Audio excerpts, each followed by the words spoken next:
Olá, vamos ao Evangelho de hoje, 18 de novembro, terça-feira. Vamos fechar os nossos olhos, elevar o nosso pensamento a Deus, nosso Pai de amor, a Jesus, nosso mestre amigo, nosso modelo, nosso irmão, nosso amparo. A Mãe Maria de Nazaré, este Espírito de tanta luz que nos aconchega nos momentos mais difíceis, ao nosso anjo guardião, os espíritos protetores que tutelam a nossa reencarnação e estão sempre a nos acompanhar, que nós possamos, que nós queiramos hoje, durante este dia que se inicia, ouvi-los, senti-los, estes espíritos de luz, espíritos amigos, que nós possamos ser bons instrumentos nos nossos lares, nos nossos trabalhos, nos nossos meios de convivência, bons instrumentos de amor, de serenidade, de empatia, de simpatia. E que possamos levar, Mestre, a Tua Palavra, mesmo que sem palavras, mesmo que da forma mais simples e mais humilde que possamos oferecer.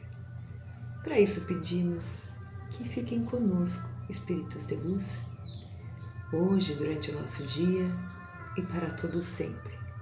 Que assim seja.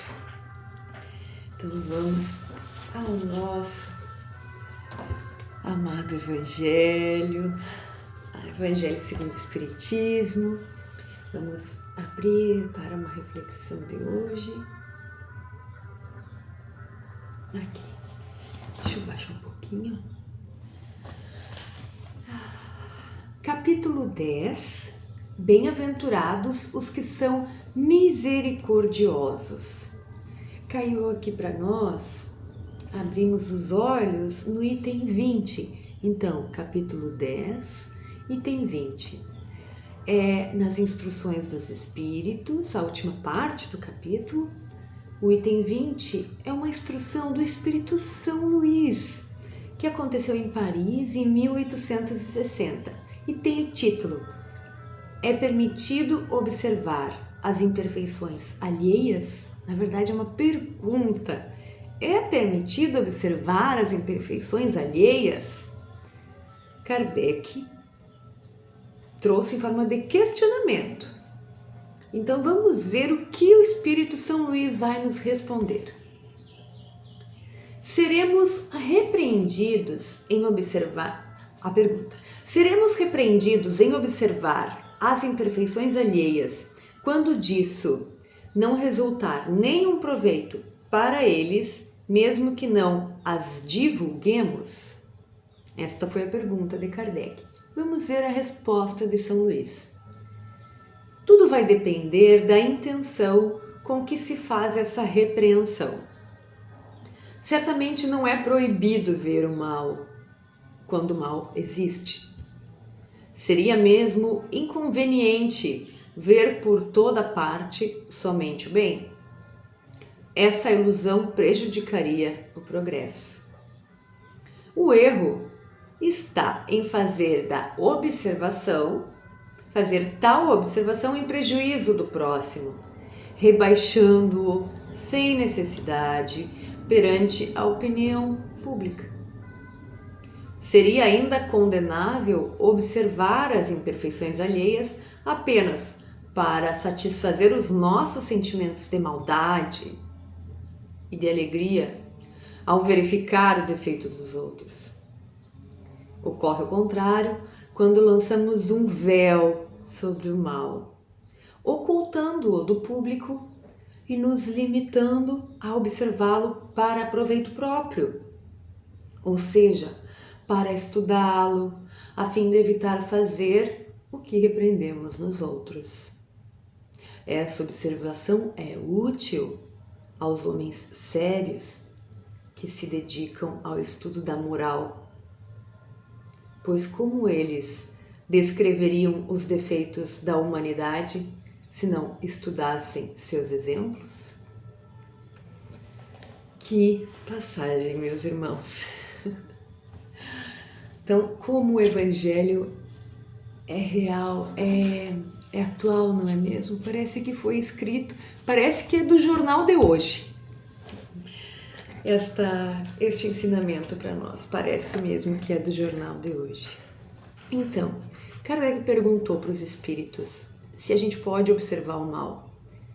E São Luís responde que sim, que a gente pode observar. Não é que a gente tenha que negar, viver rindo, alheio às questões que nos fazem, o que acontecem no mundo. Não é disso que se trata, porque senão não haveria progresso tampouco. A gente achando tudo bom, nada faríamos, não é mesmo? O problema é quando usamos ver o mal para ou desfazer do outro, ridicularizar o outro perante a opinião pública, ou só para nosso ego, para nos sentirmos bem rebaixando os outros, nos sentirmos certos, levantando que os outros estão errados. Isso é que é ruim. E quantas vezes nós não fazemos isso, não é mesmo? Por isso que é tão forte, mexe com todos nós, porque nós temos o orgulho e a vaidade ainda muito dentro do nosso coração. Então, o que fica de hoje é que no primeiro passo a gente leia, vamos botar uma marcação nessa passagem de hoje, para que sempre que a gente se pegar pensando mal de um irmão, com raiva, porque a questão não é ver o mal, como tão bem disse São Luís. Se um irmão está agindo mal conosco, com outros, nos difamando outros, não é que a gente não vá perceber, fingir que não vê, porque a gente aí até está sendo compassivo, né? Não é isso, mas observar, ver o quanto não levar adiante, né? Não levar adiante, o quanto disso eu também faço, o quanto eu sinto prazer às vezes em assistir uma fofoca, em até levar adiante fingindo de que aquilo ali estou ajudando, né? Mais uma vez ele fala que observar o mal é importante para os homens sérios que se detêm ao desenvolvimento da moral, porque senão o mundo não evoluiria, né? Vamos observar na história da humanidade os grandes nomes que conseguiram fazer mudanças significativas no nosso planeta, foram homens que combateram desvios morais, não é?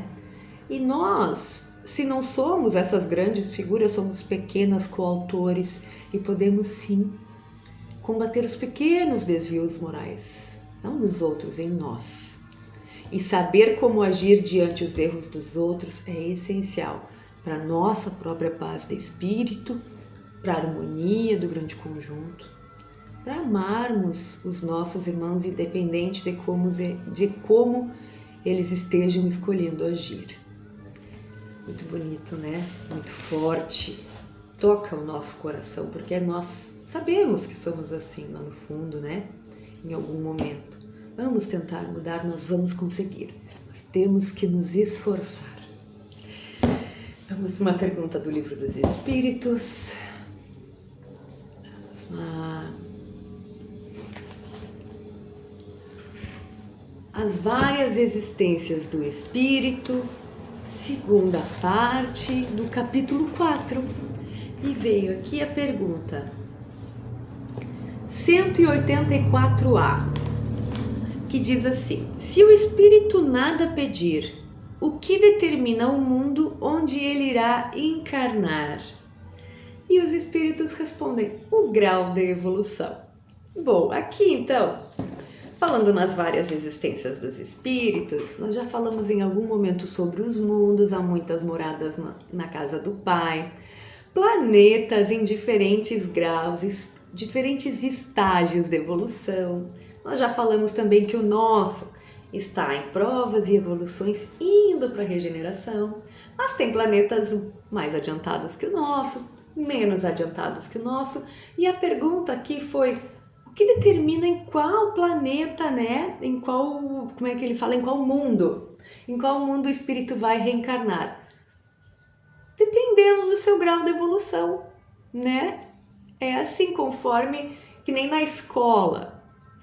A gente está na série em que o nosso grau de desenvolvimento permite, onde a gente onde será bem aproveitado, onde seremos bem aproveitados, né? Não colocaremos uma pessoa em estado de estar na faculdade numa pré-escola. Não faria sentido, e vice-versa, não seria bem aproveitado.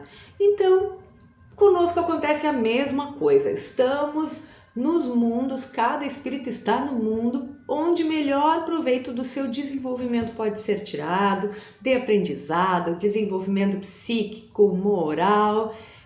Então está tudo certo na criação. Muito bem, muito obrigada. Vamos fazer a nossa prece de encerramento, elevando mais uma vez o nosso pensamento ao Pai. Fica conosco, Pai. Nos ajude, nos auxilie na nossa caminhada, pois somos tão pequenos. Deslizamos nas mais pequenas coisas. Tende paciência conosco. Mande espíritos amigos a nos cuidar como sempre. Somos gratos, mas desejamos sim que mais e mais nós queiramos sentir a espiritualidade amiga e viver a caridade, viver no teu caminho. Tu que mandaste o nosso irmão, Mestre Jesus, para deixar essas ensinanças. Tu que tanto nos ama, Pai, continue a nos cuidar neste estágio tão pequeno que ainda estamos, onde tanto erramos. Espíritos amigos, queridos, permaneçam conosco, hoje e para todo sempre. Que assim seja. Tchau, tchau.